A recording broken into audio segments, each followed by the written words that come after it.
Hello guys, welcome to my YouTube channel. So it's been a while since I created some content on YouTube. As a result, I thought that yes, let me get back to work and start with something afresh. So as a result, I've come up with something which everybody would like. So guys, before we can start, I request each and every one of you to please subscribe to my channel for notifications of any further videos which I create on YouTube. So please, it's a hearty request that subscribe the channel and press the bell button for all further notifications. So before starting, I would like to tell you that today's session would be something related to thinking. So we all are thinking something or the other, and we all realize that there's something which is always running at the back of our heads. So I'm going to talk about how can we master thinking strategically. So thinking strategically is something that you would want to do in order to enhance your efficiency as well as in order to produce greater results, correct? So you would want to think in a strategic manner and also organize all your tasks in a professional manner wherein you are producing the best results. It sounds interesting, right? Okay, cool. So I've come up with 5 simple ways here wherein you should be able to develop this kind of a thinking, and if you adapt these methods you'll see a realistic approach wherein results are produced as a practice. You cannot produce results immediately, but yes, if you start inculcating these 5 particular approaches, you should see fantastic results. So let's start. The first one would be prioritize tasks. So when you prioritize tasks, you are actually making yourself a schedule on which tasks are important and which tasks are not.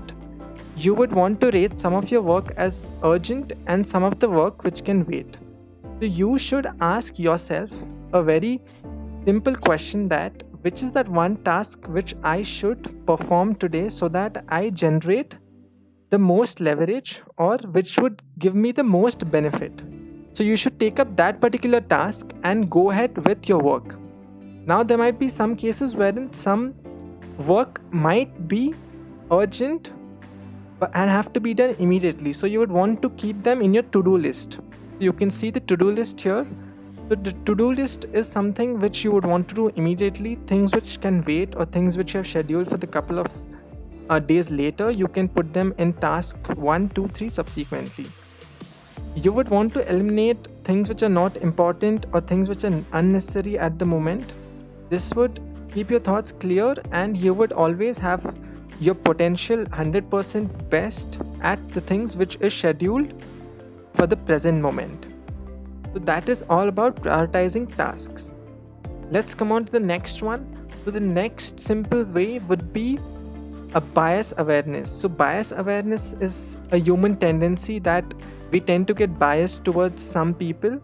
Yes, it is a natural phenomena, but we have to control our thoughts and we have to control our emotions so that things which involve honesty or things which involve a realistic approach, you have to take decisions in the interest of your organization and the interest of your work, the interest of your peers, and you just cannot be biased on important or critical situations. So one good thing on how you can control this particular feature is that you have to ask yourself that is it logical, or am I acting like this because that particular person has served me or has done something good to me in the past. So if you're able to answer this particular question correctly, you should be able to realize that you are being unbiased and you are doing things how they are supposed to be done. So that is all about overcoming unconscious bias. It is really important that you stay in the present, do not get carried away, you just recollect your thoughts and act as and said and done. It's important that you stay in the present and just keep everything open, take all the thoughts, act on them. But yes, do not feel biased, do not start supporting people because they might have done so in the past, but yes, take important decisions responsibly and collectively. The next important feature of how you can develop strategic thinking would be that you got to develop immaculate listening skills.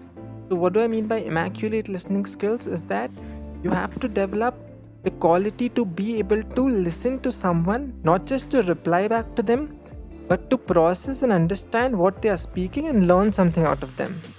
When we are listening to someone to learn something out of them, that is when we really generate efficiency in terms of expanding our knowledge, as well as also in terms of being able to understand their thoughts better, interpret them, and reply them back in a professional manner. So, one good thing why I like to listen to people is because I like to learn from them. Yes, you might feel that you know this thing which the other person is trying to say, or sometimes you might feel this thing is not important to you. Just try to listen. You gotta develop a little more patience in terms of listening, but as much as possible, we should try to listen effectively and efficiently to what the other person is trying to tell or say. So, there's a famous saying that good speakers are the one who listen effectively. So the people who listen effectively are some of the best speakers you'll ever find. So the next very feature of developing strategic thinking would be you have to develop questioning skills. So you have to hone questioning skills, that is, you'll have to work on this particular feature or this particular subset of this quality, which is questioning skills. You have to ask questions.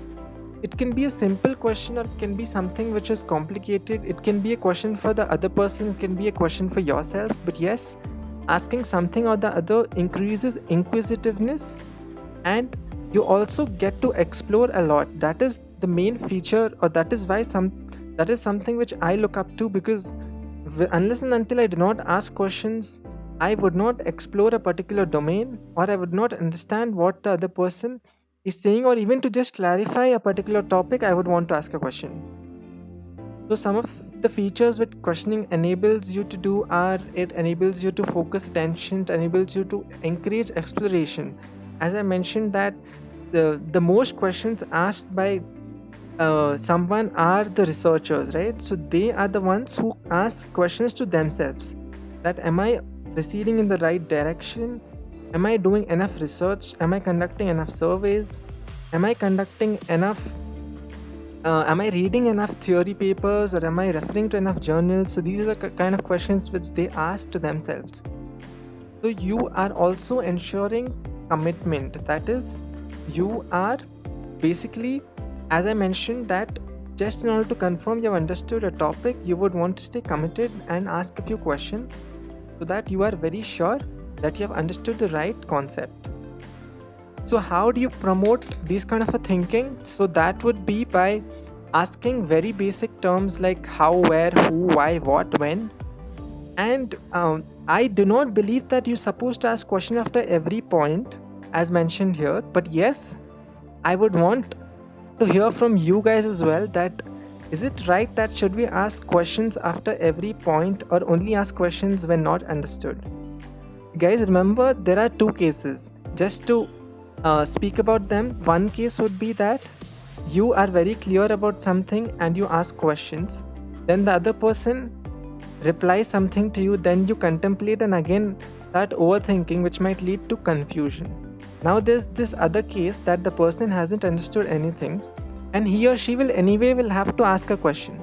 So the second case seems more correct to me, and the first case is also correct, but I want to hear from your end that is it always right to ask a question after every point, or should you only ask a question when not understood anything? I would like to hear from you guys as well, so please comment below in the comment section and let me know your views as well. So coming on to the last way on how we can strategically improve our thinking, so that is on understanding consequences. So what are consequences? Consequences are basically the result, or they're basically the end point of an activity or a project. Let's say you took up an activity, you performed a series of experiments and theoretical procedures on that particular project, after which you have tabulated some results, correct? So you would want to analyze, or you would want to see what this impact or what that result will have on the near future, or is the result good enough for you to feel proud about? or would you have to work a little more in order to improve them? So that is the kind of study which a team would do. Generally, there's a team involved which particularly studies the consequences of of any project or any given situation. So there are a lot of theories. So there's this theory of circle of consequences, wherein you have 6 particular domains. So there is personal impact. So how did it impact you personally? There is something to measure your performance, like how were you efficient enough. There's something to measure the performance of your entire team. Then there's organizational impact. What impact did it have on your company or your profession? Then there's something called customer experience, wherein you hear from your customers as well, the people who you serve to. Then there's something known as shareholder return. So all these combined make a circle of consequences. So you would want to analyze them, and I assure you that if you start practicing these 5 ways, you will start thinking strategically. And trust me, thinking strategically helps a lot. It helps you to expand your knowledge, it helps you to expand your domain, it helps you to explore new ideas, it helps you to go out and explore something which you haven't done before. So these are some major advantages of thinking strategically. So that is it, guys. Please subscribe the channel. As I mentioned, that it really motivates me and keeps me lively enough to produce more such videos. Also, share the video with as many people as possible.